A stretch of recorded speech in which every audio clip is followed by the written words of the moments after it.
स्वागत है हकीम साहब। धन्यवाद। अगले कॉलर से जी नमस्कार, स्वागत है आपका। जी नमस्कार जी। हाँ जी, नाम आपका, कहाँ से बात कर रही हैं? हाँ जी, मैं चंडीगढ़ से कर रही हूँ। ठीक है, सवाल मेरे 2 सवाल हैं। बोलिए। बेटी को ना पीसीओडी की समस्या है। ठीक है। तो उसको ना मतलब कि पहले डॉक्टर साहब से पूछा था तो उन्होंने ना जैतून नमक बोला था। जी। और दूसरी बार मतलब कि ये पूछना था कि भाई ये कितनी देर खाए, तो डॉक्टर साहब ने मतलब कि ना कलवंजी नमक बोल दिया। तो हमने ये पूछना है कि भाई कौन सी चीज ले, मतलब की दवाई ले जिससे ये ना 2 महीने पहले ना मतलब कि वो दूसरी एलोपैथ खा चुकी है, अब नहीं खाना चाहती। तो हम ये चाहते हैं कि भाई कोई ऐसी दवाई बता दें जो एक ले और कितने महीने ले और कितनी बार ले। ठीक। देखिए, ये जो मैंने आपको बताया था, जैतून का नमक और कलौंजी का नमक, ये रसायन है कलौंजी के। कलौंजी से वो दवा निकाल लेते हैं जो असर करती है बहुत तेज़, 50 गुना 100 गुना। तो इन दोनों के असरात एक से हैं, आप कोई भी ले सकते हैं।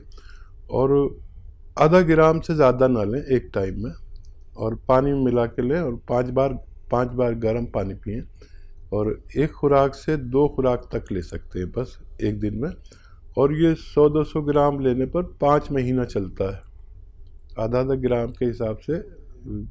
तो एक नुस्खा तो ज़रूर लें और उसमें रिज़ल्ट आ जाता है। जितने % फ़ायदा होता है, फिर जैसे आपको 1 महीने में 10% फ़ायदा हो गया तो 5 महीने में 50% फ़ायदा, तो 10 महीने लग सकते हैं। 20% हो गया तो ये एक ही मतलब 5 महीने में ही फ़ायदा हो जाएगा। जो रिज़ल्ट आता है उससे हम तय करते हैं कितने % फ़ायदा उनको मुमकिन है। जी, आपका दूसरा सवाल? दूसरा सवाल ये था कि ना बेटा है 14 साल का, तो उसे ना अस्थमा रहता है, तो उसके लिए भी बता दें ताकि मतलब कि भाई पूर्ण रूप से ठीक भी हो जाए और आगे से ऐसी समस्या हो भी ना। जी ठीक है, और समझदार लेडी हैं, एक एक करके सवाल और तफसील से बात कर रहे हैं। फ़ोन की आवाज़ क्लियर आ रही है और टीवी की आवाज़ बिल्कुल नहीं आ रही। मैं आपको सलाम करता हूँ। इस तरह से लोग अगर कॉल करने लगे तो किसी की कॉल डिस्टर्ब ना हो। देखिए, इस बच्चे का इलाज उनसे भी ज़रूरी है जिनका आपने पहले इलाज पूछा। इस वक्त ऐसे लोगों को जिनको नज़ला, खांसी, बलगम, छींकें रहती हैं, वो बहुत ख़तरे में है, और बल्कि हर आदमी ख़तरे में। लेकिन ये लोग टारगेट हैं उस बीमारी का जो इस वक्त चल रही है। तो कम से कम 5-6 महीने खिलाएं। देखिए, किसी किसी को जल्दी फ़ायदा हो जाता है, मैं मानता हूँ, और किसी को 2 ही महीने में फ़ायदा होता है तो वो दवा छोड़ देता है। लेकिन इम्यूनिटी स्ट्रॉन्ग करने के लिए 5-6 महीने यूनानी को चाहिए, फिर हो जाएगा। फिर और साल 2 साल बाद फिर ना होने लगे, इसलिए अंदर से मजबूत करने के लिए, इम्यूनिटी के लिए एक दवा मैं सबसे कहता हूँ कि आजकल सबको लेनी चाहिए, जिनकी जो रोगी हैं या जो रोगी नहीं हैं, और वो है माजून आर केयर। माजून आर केयर एक ऐसी औषधि है जो काम तो करती है धीरे धीरे, लेकिन हमारे अंदर की इम्यूनिटी यानी रोग प्रतिरोधक क्षमता को इतना बढ़ा देती है कि बीमारियां उस पर आए भी तो असर नहीं होती। और वो इम्यूनिटी एक फ़ौज है, हमारे जिस्म की एक फ़ौज है जो मजबूत होती है। जो जिस मुल्क की, जिस देश की फ़ौज मजबूत होती है, उसकी तरफ कोई आंख उठा के भी नहीं देखता। यही बीमारियों का है। इनकी इम्यूनिटी यानी इनकी रोग प्रतिरोधक क्षमता मजबूत हो जाएगी, फिर इनका कोई सर्दी जुकाम कुछ नहीं कर सकता। जी, नेक्स्ट कॉलर है मुजफ्फरनगर से मनोज हमारे साथ। स्वागत है मनोज जी। हेलो। हेलो। हाँ जी, तेज आवाज में बात कीजिए। हाँ जी, हाँ जी, बोलिए। मैडम जी नमस्कार। जी आदाब। हेलो जी मैडम जी जी नमस्कार। जी नमस्कार। मैं हिंदी से बात कर सकती हूँ? जी जी, मैं तो सुन रहा हूँ, बताइए क्या सवाल है। हकीम जी, गले में मस्से हैं, गले पे बैक साइड में गले पे में? मस्से हैं। गले में या गर्दन पे? जी हकीम जी, गले पे मस्से हैं। बेटा गले पे या गर्दन पे? गर्दन पे, गले की बैक साइड में, गर्दन पे हाँ, थोड़ा थोड़ा मस्से हैं। दूसरा सवाल है, मसूड़ों में खून आता है। ठीक है। दूसरा एज? एक क्वेश्चन और है, जी जी, एज बता दीजिए। मसूड़ों में खून आता है, बदबू रहती है। क्या रहती है? बदबू रहती है। ठीक है गर्दन पे तो मस्से हैं, गर्दन पे मस्से। जी बेटा, ठीक है। मनोज कुमार साहब, आप अपनी उम्र बता दीजिए। मेरी 48 उम्र है। ठीक है। और देखिए, एक तो मल्टीविटामिन्स लें। मल्टीविटामिन्स की गोलियां या कैप्सूल आते हैं जिसमें बहुत सारे विटामिन्स, और उसमें होता है जिंक होता है, तांबा होता है, चूना होता है, और बहुत सारे विटामिन्स होते हैं। जिनको भी मसूड़ों में पायरिया टाइप हो, खून आता हो, बदबू आती हो, उन्हें सबसे पहले वो लेना चाहिए। रोज़ एक लें, फिर आगे जाके अगले महीने से हफ्ते में एक कर दें, तो इससे भी आप ठीक हो सकते हैं। एक और ये कि मस्से तकरीबन सभी के होते हैं कहीं ना कहीं, लेकिन अगर कोई नुकसान दे रहा है, कोई ऐसी जगह पर है जहाँ बुरा लगता है या परेशान कर रहा है, तो उस पर ये जो चूना पनवाड़ी लगाता है पान पर, ये माचिस की तीली पर जो मसाला होता है ना, इतना चूना और इतना ही कपड़े धोने वाला सोडा उस पर लगा दीजिए। आप 3-4 दिन लगाएंगे लगातार, और उसे थोड़ा लगा रहने दीजिए। थोड़ा सा आपको परेशानी भी होगी, मिर्ची सी लगेंगी, उसे बर्दाश्त कर लेना, तो वो अपना आप झड़ के गिर जाएंगे। ये इलाज है। और एक और नुस्खा बता देता हूँ, आप भी याद रखेंगे कि एक चुटकी सोडा खाने का ऐसे हाथ पे रखें, और उस पर 1-2 कतरे ये सरसों का तेल जिससे खाना बनता है उसमें मिला के रात को हल्के हल्के ऐसे आप दांतों पर रब करें, हल्के हल्के, और उस वक्त में करें जब आप सोने वाले हों। जो भी लुआब आए, गंदगी आए, उसे थूक दें, लेकिन कुल्ला ना करें। रात को ऐसे ही सो जाएं, सुबह को फिर कुल्ला करें। ऐसा भी 2-3 बार करेंगे तो इससे भी आपकी समस्या का समाधान मुमकिन है। जी, आइए बात करते हैं अगले कॉलर से। जी, स्वागत है आपका। हेलो हाँ जी, नाम बताइए, कहाँ से बात कर रहे हैं? डॉक्टर साहब नमस्कार, मेरा गांव तिपरा है जी, नाम सरजीत सिंह, जी बताइए। जी। उम्र 75 साल। अरे वाह। सन 2010 में 5 जाड़े निकलवाई थी। जाड़े निकलवाने के बाद से अब तक राल बिल्कुल खत्म हो गई है। आज स्थिति है कि प्यास पानी की नहीं लगती, कितना ही पानी पी लूं, मुंह सूखा रहता है, गालों में घाम जैसा हो रहा है, गालें मोटी हो रही है, मुंह सूखा रहता है, चिपकन होठों में रहती है। इन 10 सालों में करीब 23 डॉक्टरों को मैंने अपने को दिखा लिया, कोई आराम नहीं मिला। अब मैं क्या करूं जो मुझे कोई सहूलियत मिल सके? बहुत अच्छे सवाल किया आपने, पूरी बात समझा दी।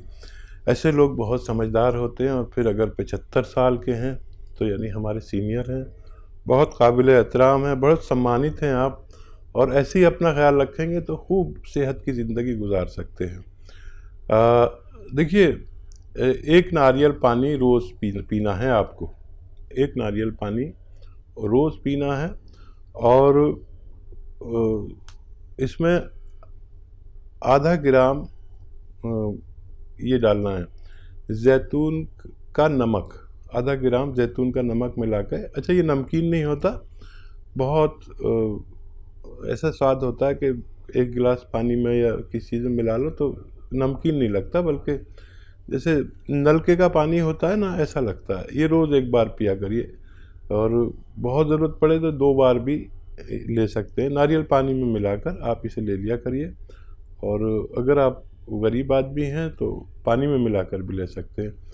और पान खाना शुरू कर दीजिए। आप सोचेंगे कि मैं पान खाने को आपसे कह रहा हूँ, ये जो पान है, चाहे आप पान खाते नहीं हो तो सादा पान, उस पर ना कत्था, ना चूना, ना तंबाकू, ना कुछ। एक पान, आधा पान सुबह, आधा पान शाम चबा के खाया करिए। फिर जो आपको प्यास लगनी शुरू होगी तो फिर आप पानी ढूंढते फिरेंगे, इतनी प्यास लगेगी। 2.5 लीटर पानी पीना आपके लिए ज़रूरी है, आपको फ़ायदा होना मुमकिन है। जी, अगले कॉलर हैं हमारे साथ प्रमानंद दास जी, स्वागत है आपका। नमस्कार मैडम। जी नमस्कार, बताइए, सवाल करिए। मैडम जी, मेरा पेट में जो है ना वो किडनी में पथरी हो गई, तो इसका कुछ इलाज। गुर्दे में है या पित्ते में है? सर ये एक्नी किए थे, अल्ट्रासाउंड किए तो वो किडनी में है। पित्ते में है। हाँ, तो उन किडनी के नीचे में बोले कि किडनी? डॉक्टर साहब बोले कि आपको जो थैली है। हाँ प्रेमानंद जी, आपको जो पथरी है वो किडनी में है। हाँ, किडनी में, और वो बोले पेशाब की जो थैली होती है उसमें है। ठीक है। ठीक है, समझ गया। एज और बता दें तो हमें आसानी हो जाएगी। ठीक। एज कितनी है आपकी?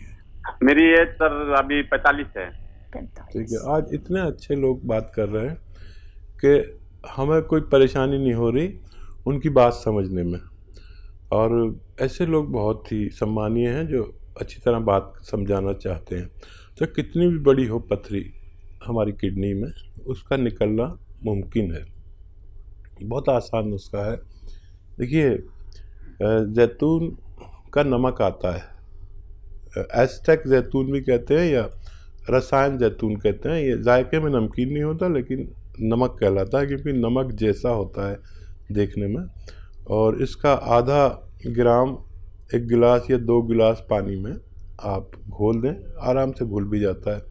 इसमें 1 या 2 नींबू निचोड़कर इसे पी लें, और साथ में अगर और भी पानी पी सकते हैं तो पीजिए।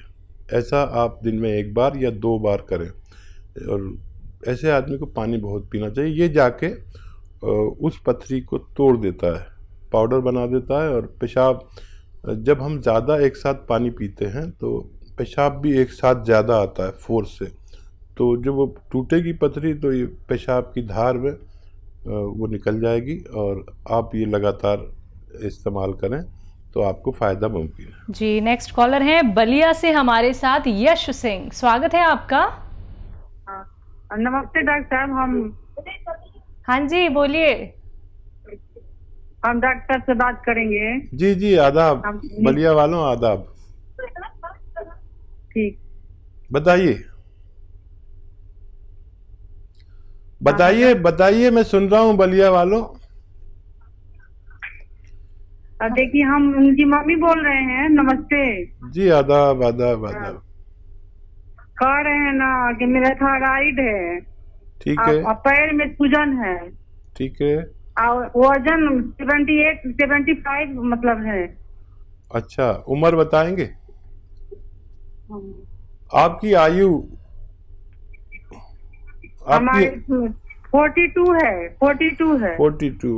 आयुष्मान भवो। देखिए, थायराइड का ठीक होना मुमकिन है, ये खुशखबरी है आपके लिए। जो दवा खाते हैं वो खानी है आपको अभी लगातार, और जो नुस्खा मैं बता रहा हूँ वो आप शुरू कर दें। देखिए, हमारे किचन में की चीज़ें हैं, ज़्यादातर ये आपके विसात खाने पे मिल जाती है। आंवला 100 ग्राम, मेथी का दाना 100 ग्राम, ये सब सूखे मिलते हैं। और धनिया 300 ग्राम, और गौन मोरिंगा सफ़ेद। बच्ची भी बोल रही थी, आवाज़ आ रही थी, शायद लिख रही होगी। गौन मोरिंगा सफ़ेद वाला, लाल वाला नहीं। ये आप 100 ग्राम। अब इनको सबको पाउडर बनाकर 1 चम्मच सुबह 1 चम्मच शाम खाएं। वो दवा भी लें जो आपको डॉक्टर ने दी हुई है, और पुरानी रिपोर्ट अपने सामने रखें। अगले महीने की रिपोर्ट कराएंगे तो आपका डॉक्टर, आपको बहुत खुशी होगी कि आपका थायराइड कंट्रोल में आने लगा। और 7-8 महीने तक अगर आप करेंगे तो आपका थायराइड कहाँ गया, आपका डॉक्टर कहेगा कि अब मैं दवा किस बात की दूँ, थायराइड तो चला गया। और फिर ये दवा भी छूट सकती है। ये इस्तेमाल करें और खुश रहें। जी।